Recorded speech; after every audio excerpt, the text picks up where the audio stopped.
Bismillahirrahmanirrahim. Assalamualaikum warahmatullahi wabarakatuh.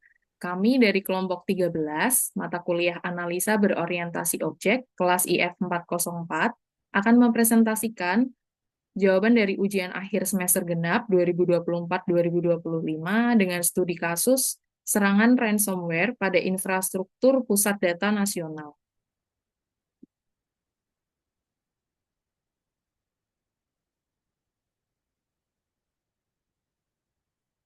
Sebelumnya saya akan memperkenalkan anggota kelompok saya. Yang pertama ada Saudara Teddy Aji Pangestu, yang kedua ada saya sendiri, Rifa Devi Perwitasari, yang ketiga ada Saudara Sedri Muhammad Iqbal, dan yang keempat ada Saudari Trisna Yunda Lending dan Rizal Fazara. Baik, yang pertama adalah bagian A, konsep analisa berorientasi objek dan SSDLC. Yang pertama adalah prinsip enkapsulasi dan abstraksi dalam OOP untuk mencegah hardcode credentials.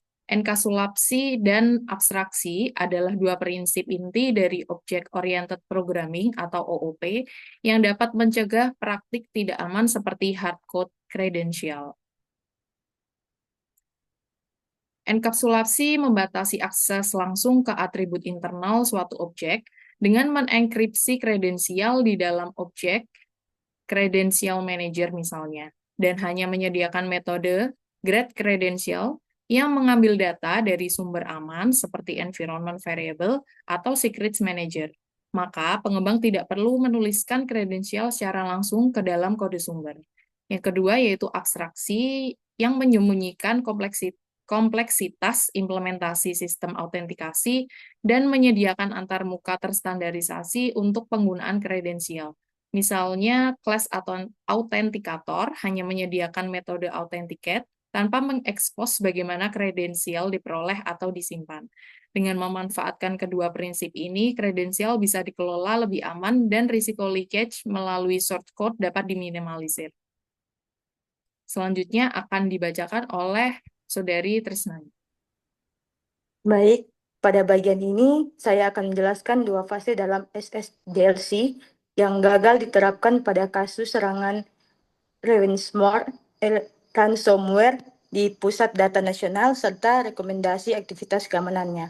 Fase pertama yang gagal adalah desain fase. Kegagalannya adalah tidak dilakukan threat modeling. Pada threat modeling penting untuk mengidentifikasi potensi serangan seperti pencurian kredensial, injeksi atau privilege escalation. Rekomendasinya lakukan threat modeling bisa menggunakan street atau DFD. Ini dilakukan agar risiko bisa dipetakan dan dimitigasi sejak awal perancangan sistem. Fase kedua adalah implementation phase. Di sini tidak dilakukan kode review atau static analysis, khususnya pada bagian autentikasi. Hal ini berisiko tinggi karena bisa melewatkan praktik tidak aman seperti hard code kredensial. Rekomendasi terapkan secure code review dengan fokus pada autentikasi, otoritas, dan manajemen kredensial. Gunakan tools seperti SonarQube, GitHooks, atau Linters untuk membantu mendeteksi kerentanan di awal. Kedua fase ini sangat penting untuk mencegah celah keamanan sejak proses pengembangan berlangsung.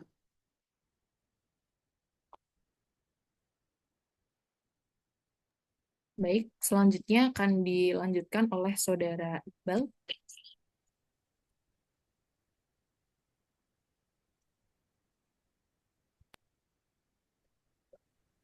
Oke, saya Kak. Oke, untuk selanjutnya yaitu perbedaan kasus use case dalam OOP dan contoh mis use case. Untuk use case, menggambarkan interaksi sah antara aktor atau user dan sistem untuk mencapai tujuan tertentu. Misalnya admin mengakses data pengguna untuk melakukan pembaruan informasi. Terus untuk misu case menggambarkan interaksi jahat atau penyalahgunaan sistem oleh aktor seringkali untuk tujuan tidak sah. Misalnya hacker mengakses data pengguna tanpa otorisasi. Contoh misu case untuk skenario yaitu akses ilegal ke database PDN. Untuk judulnya itu unauthorized data access dan aktornya attacker. Terus tujuannya itu mendapatkan akses ke database PDN tanpa autentikasi. Langkah mengeksploitasi kredensial yang ditanamkan di source code backend atau hardcode, kemudian mengakses API endpoint yang tidak terproteksi. Oke.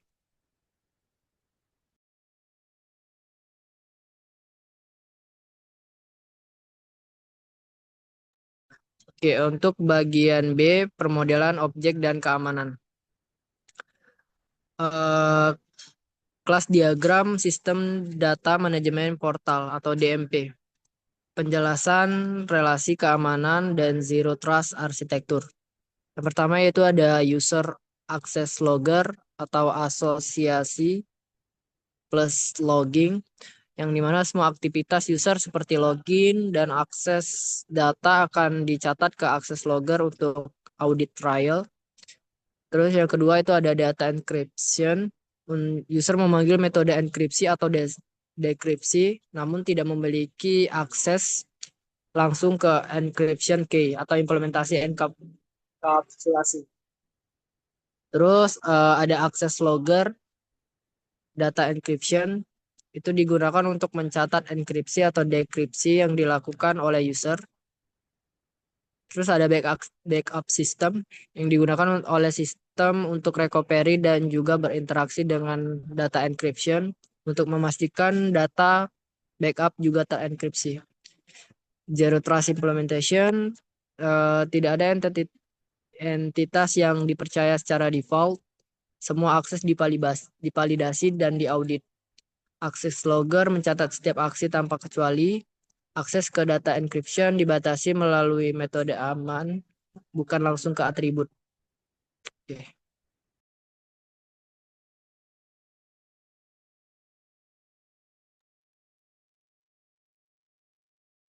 Oke, selanjutnya akan disampaikan oleh saya yaitu sequence diagram atau pemulihan data pasca ransomware. Untuk diagram tekstual, untuk langkah kritis ada deteksi dan isolasi, yaitu insiden terdeteksi, sistem diisolasi untuk mencegah penyebaran. Dan validasi backup, yaitu untuk membackup, diverifikasi untuk integritas dan status enkripsi. Dan pemulihan yaitu nge-backup dipulihkan menggunakan tool dekripsi yang sah dan terpercaya. Audit dan notifikasi yaitu tim IR mencatat semua langkah lalu menginformasikan ke admin bila selesai. Ini contoh table diagram sequence diagram. Oke, next.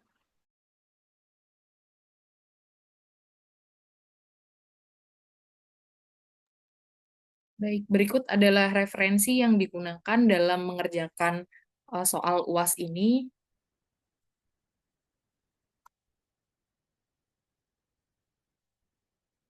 Baik, terima kasih atas perhatian teman-teman.